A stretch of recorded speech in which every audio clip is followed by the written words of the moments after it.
Hello friends, welcome back to my channel.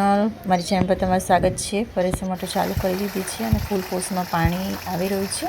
વારાફરતી એક ઝાડવાઓને પાણી પાઈ રહ્યા છે પરેશ. અને આ છે મારા ઘરનો બગીચો એટલે વાડી જેવું છે. અને વાડીમાં અનેક પ્રકારના ઝાડવાઓ વાવેલા છે, ઉગેલા છે.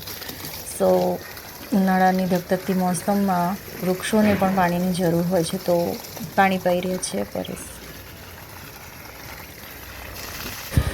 વારાફરતી બધા ઝાડવાઓમાં પાણી પાઈને હું તમને કહીશ જે ઝાડ આવે તેનું નામ. આ છે કરણનું ઝાડ, જેમાં વ્હાઈટ કલરના ફૂલ આવે છે.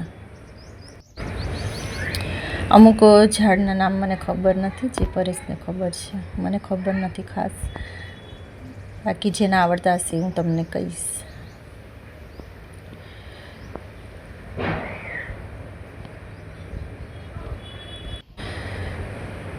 છે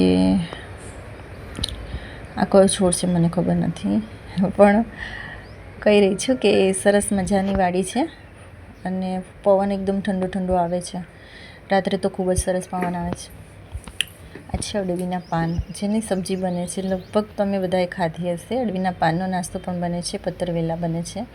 એના જે બેસનમાં ભરીને બનાવવામાં આવે છે, ખૂબ જ સરસ ટેસ્ટી લાગે છે. કોણે કોણે ખાધા છે તમે કોમેન્ટમાં કહેજો મને. અને આ છે ગુલાબ જેવા ફૂલનો આકાર ધરાવે છે. આ ઝાડમાં જે ફૂલ આવે છે ને, એ સેમ ગુલાબ જેવું લુક આપે છે. ખૂબ સરસ, દેખો, સરસ મજાનું લુક આપે છે. મને ફૂલ બહુ ગમે છે.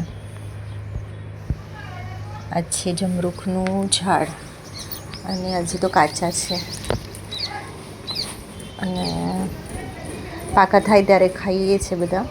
પરેશને બહુ ભાવે છે. આ છે બારમાસી કરણ. અને તમને કેવું લાગ્યું મારો વિડીયો, મારા ઘરના બગીચાનો વિડીયો તમને કેવું લાગ્યું મને કોમેન્ટમાં કહેજો. મારો વિડીયો ગમે તો લાઈક કરજો, શેર કરજો, અને મારી ચેનલ પર નવા હોય ને તો ચેનલને સબસ્ક્રાઈબ કરી લેજો. આવા નવા વ્લોગ જોવા માટે ફરી મળીશું. જોતા રહેજો, આવા નવા વ્લોગ જોતા રહેજો. સો ફ્રેન્ડ્સ, ફરી મળીશું નવા વિડીયોમાં નવી વાતો સાથે. ત્યાં સુધી બાય બાય, ટેક કેર.